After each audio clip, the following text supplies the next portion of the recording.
Voilà, je suis très heureux cette année à nouveau d'intervenir dans le cadre des matins philosophiques.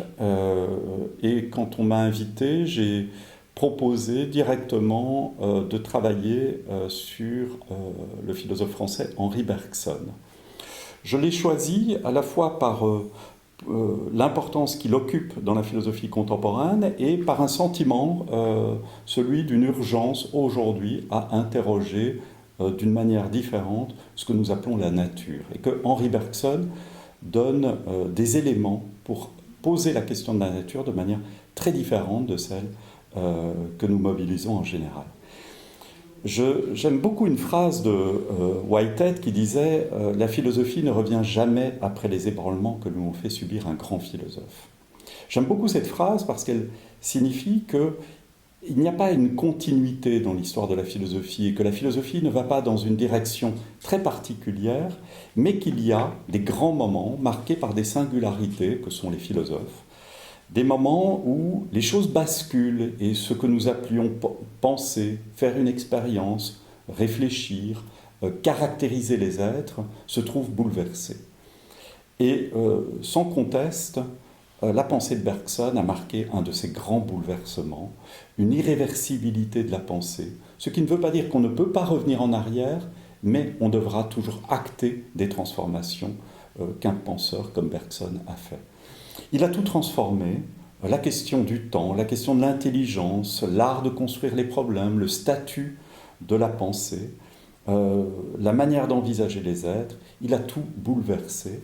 Et qu'on le suive ou pas dans les conséquences qu'il a cru pouvoir dégager de ces bouleversements, on est les héritiers des transformations qu'il a opérées. La grande intuition de Bergson, celle qui anime toute sa pensée, et qu'il a très tôt déjà à la sortie du lycée, c'est que si l'on regarde les sciences, la physique, les mathématiques, si on regarde même les sciences du vivant, on constate qu'il y est souvent question du temps, et cette question est d'autant plus insistante si on pense à l'histoire naturelle, aux théories évolutionnistes, qui étaient censées mettre le temps dans les choses. Bergson constate que lorsqu'on regarde ce qu'elles appellent le temps, on voit qu'elles parlent de toute autre chose que de temps. Que la philosophie est animée par d'innombrables traités sur le temps et que quand on les analyse correctement, on voit que le temps est arqué, est mobilisé par une autre question. Et cette autre question, c'est celle de l'espace. Et qu'à chaque fois que les philosophes et les scientifiques parlent de temps, ils ont une représentation spatiale du temps. C'est encore plus évident si l'on pense dans la vie quotidienne à ce qu'on appelle le temps et ce que l'on mesure avec nos montres, avec nos calendriers, avec nos lignes du temps. Ce sont chaque fois des lignes. Une montre, c'est une ligne courbée sur laquelle on met des tirets qui sont des points, comme dans un segment avec des points. On traduit le temps dans de l'espace. La question est de savoir pourquoi cette suprématie de l'espace sur le temps. Qu'est-ce qui fait que nous sommes si familiers, que les sciences sont si familières avec l'espace et ont autant de difficultés à intégrer le temps? Comment se fait-il que la philosophie, quand elle a parlé du temps, en a toujours donné, ou très souvent donné, une vision spatiale?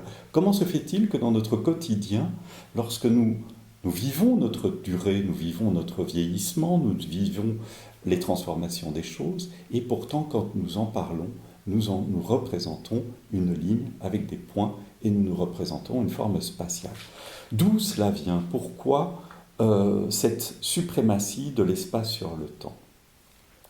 Cette question, je ne vais pas la régler ici parce que le temps est trop bref, mais ce sera l'objet des séances. Cette question va être au centre d'une transformation complète des cadres de la pensée et de la philosophie. Et je vais traiter de la pensée de Bergson à partir d'un ouvrage majeur de Bergson, un ouvrage qui doit aujourd'hui être revisité, repensé, retravaillé sans doute. Cet ouvrage, c'est l'Évolution créatrice. Et si je l'ai choisi, c'est pour sa profonde actualité, puisque l'évolution créatrice a comme ambition, orientation, de repenser ce que nous appelons nature, les êtres qui la composent et notre situation à l'intérieur de cette nature.